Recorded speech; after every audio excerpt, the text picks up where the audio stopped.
I'm sitting right in the middle of the ruins that you see all around me of the fisherman's house. The city is BETHSAIDA, and this happens to be the hometown of 3 of the apostles. Peter, Andrew, and Philip all live somewhere in the homes that are scattered around. This one has been singled out because when they excavated it, they found all throughout this entire courtyard the items that are used in fishing, the little weights that hold down the corners of the nets that were cast from the boat, as well as many different types and sizes of fish hooks. And so this has been titled on the marker, the fisherman's house. But the reason we've come here is not to speculate on whether they lived here. It's because here in this city, somewhere in BETHSAIDA, where we're sitting, just above the Sea of Galilee, the Sea of Galilee actually would have come right up to the base of this city and did until the great earthquake of the 8th century. And that earthquake leveled this city as well as Bet-Shan and many other cities in this region and totally changed the plane of the Sea of Galilee in front of us. But listen to what happened right here in this city in John 1:43. And if you want to follow along, I'll be in verse 43. This is after Jesus had begun calling his disciples, and the next day, after he called the first group, Jesus wanted to go to Galilee, and he found Philip.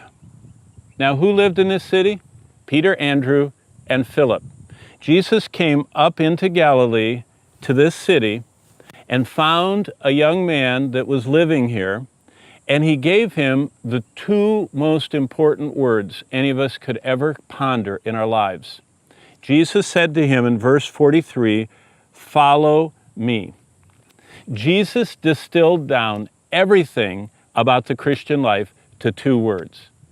He said further on in his ministry, "My sheep hear my voice, I know them, and they follow me."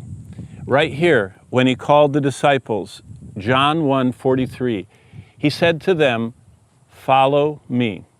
Follow me encompasses every dimension of the Christian life. It's who we follow is Jesus Christ. Why we follow him is because of obedience. He just told us to. How we follow him, that's what the whole New Testament is about. Jesus called his disciples not to some complex set of all types of techniques and principles, but to a simple life of following him. Jesus ends the scriptures in the book of Revelation with a very interesting scene. Jesus is there at the throne, and it says around him, wearing white robes, are the martyrs, those who had been faithful. And one of the little statements in Revelation about them is, and it says, "And they followed the Lamb wherever he went." The question for each of us today is, has our Christian life got as simple as it was in the beginning? In the beginning, it wasn't joining something or doing something. It was a new relationship of following someone. Salvation was a person that we knew, a person that we heard their voice, spoke, and they heard him and responded by following him. Following Jesus, there's nothing better in life.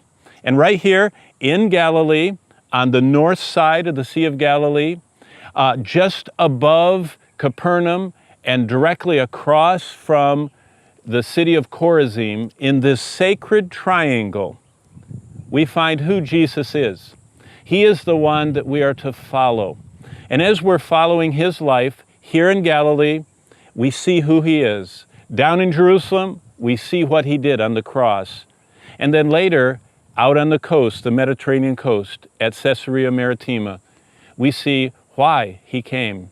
He came for us, as we follow him, to take the gospel to the ends of the earth. How do we do that? Just by following him today, right where we live, right where we go to school, right where we work, right where we interact with people. We follow Jesus. BETHSAIDA, the place where Jesus called 3 of his disciples, and the place where Jesus reduced the Christian life to 2 words, follow me. Are you following Jesus? That's the message of BETHSAIDA.